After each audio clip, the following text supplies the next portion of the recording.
नमस्ते, सुप्रभात। आज 28 जनवरी भाग्योदय फाउंडेशन की युग ऋषि विचार श्रृंखला की 1124वीं कड़ी।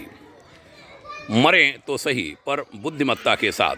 आज की पुस्तक पूज्यवर आचार्य श्री राम शर्मा जी ने पृष्ठ 3 पर लिखा था, जन्म मरण का चक्र।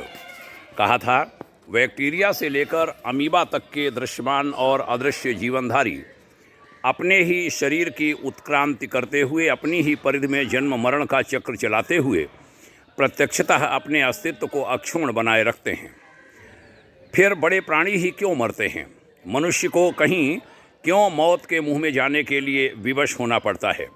इस प्रश्न के उत्तर में जर्मनी के जीव विज्ञानी आगस्ट बीजमान का कथन है कि जीव विकास की प्रगति श्रृंखला में प्राणियों का मरण तब से प्रारंभ हुआ जब उनमें मेरुदंड और मस्तिष्क का विकास विस्तार आरंभ होने लगा।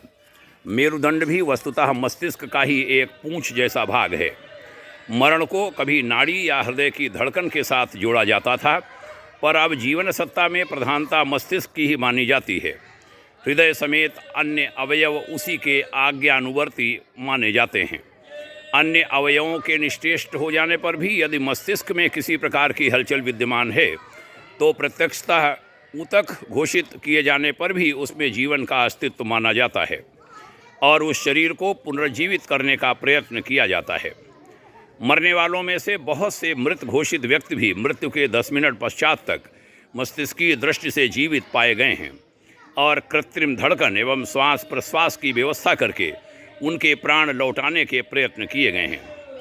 बहनों भाइयों, बड़ा सुंदर यह मरणोत्तर जीवन, क्या कहें, मरने के समय मृत्यु पूर्व की बड़ी महत्वपूर्ण ये बातें। आइए जानें, समझें, अन्यों को भी बताएं।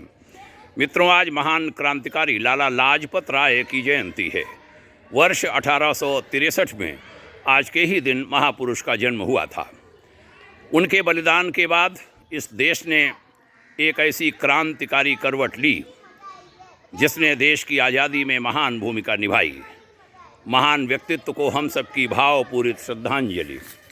उनके उत्तराधिकारी परिजनों, अंशजों, वंशजों के प्रति स्नेह भरी सद्भावना, भाग्योदय, शुभकामना। ओम शांति।